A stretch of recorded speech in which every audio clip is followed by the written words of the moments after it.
Hello, dear reader. Let's talk about Dionysos. No, not the pronunciation, though. Goodness knows that can be a mouthful.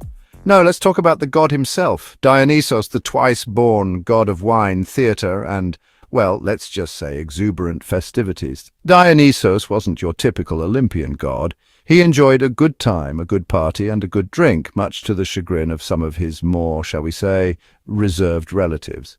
But beneath the revelry, Dionysos represented something primal, something essential to the human spirit. He was the god of liberation, of letting go of societal constraints. He was the god of transformation, of blurring the lines between the ordinary and the extraordinary. And yes, he was the god of wine, which, let's be honest, is a pretty good gig if you can get it. So buckle up, dear reader, as we delve into the world of Dionysos and explore the wild, wonderful, and often wine-soaked world of his festivals. Now, any god worth his nectar has more than one festival, and Dionysos was no exception. The ancient Athenians, those lovers of a good time, dedicated several festivals throughout the year to their favorite party god. First up, in the depths of winter, came the rural Dionysia, a time for rustic revelry and the celebration of the year's grape harvest. Think of it as a massive village fete, with plenty of wine, dancing, and, of course, the odd sacrifice to appease the gods.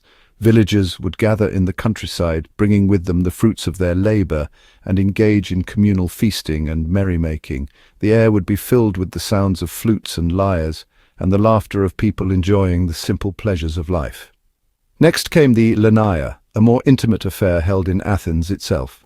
This was a time for comedy and satire, where playwrights would poke fun at the powerful and the pompous. The Lenaea was particularly known for its comedic plays, which often featured exaggerated characters and humorous situations. It was a chance for the common people to see their leaders and societal norms lampooned on stage, providing both entertainment and a subtle form of social commentary. Then, as spring sprung forth, so too did the Anthesteria, a three-day festival that celebrated the opening of the wine casks.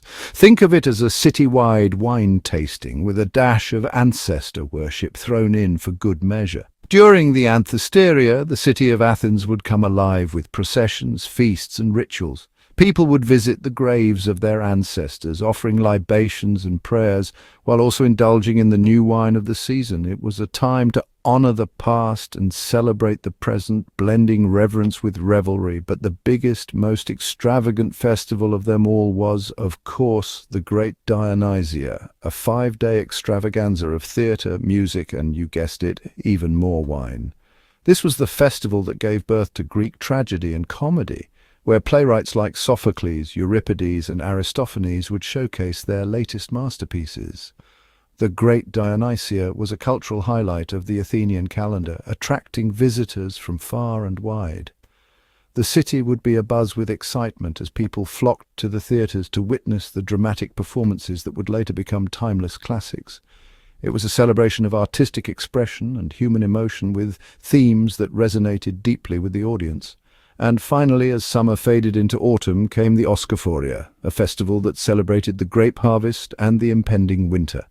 Each festival had its own unique flavor, its own rituals, and its own special brand of Dionysian madness. The Oskophoria was marked by processions and rituals that symbolized the transition from the abundance of summer to the dormancy of winter. Participants would carry grapevine branches and sing hymns to Dionysos, invoking his blessings for the coming season. It was a time of reflection and preparation, as the community came together to ensure prosperity and protection through the colder months. But they all shared one common goal: to honor the god of wine, to celebrate life, and most importantly, to have a bloody good time. These festivals were more than just events. They were integral to the social and religious fabric of ancient Greek society. They provided a sense of continuity and connection, linking the people to their gods, their ancestors, and each other. Through these celebrations, the spirit of Dionysos lived on, embodying the joy, creativity, and vitality that defined the human experience.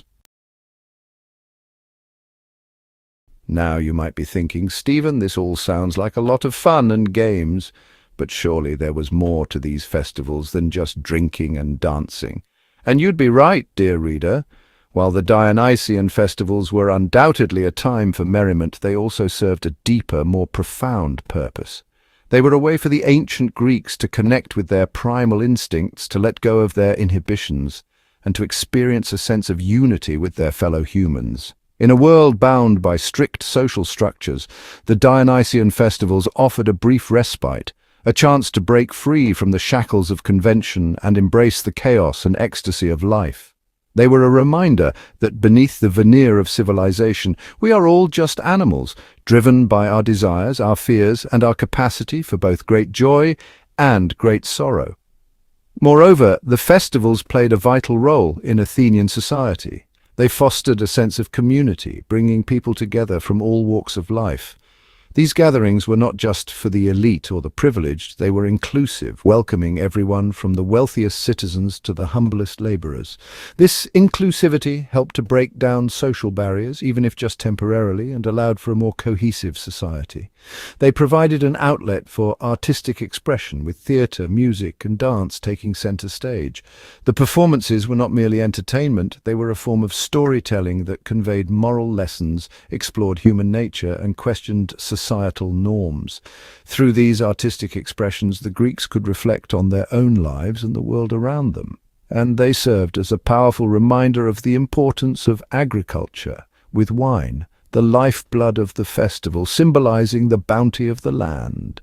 The cultivation of grapes and the production of wine were central to the Greek economy and culture. The festivals celebrated this agricultural abundance, reminding the people of their connection to the earth and the cycles of nature. In essence, the Dionysian festivals were a multifaceted celebration of life itself. They were a time to honor the gods, to revel in human creativity, and to acknowledge the interconnectedness of society, nature, and the divine. So, the next time you think of ancient Greek revelry, remember that it was much more than just a party. It was a profound expression of humanity, a celebration of life in all its complexity and beauty. Section 4, Echoes of Dionysos, Festivals in the Modern Age. So, dear reader, are we so different from those ancient Greeks? They gathered in the name of Dionysos, the god of wine, fertility, and theatre, to celebrate life in all its chaotic beauty.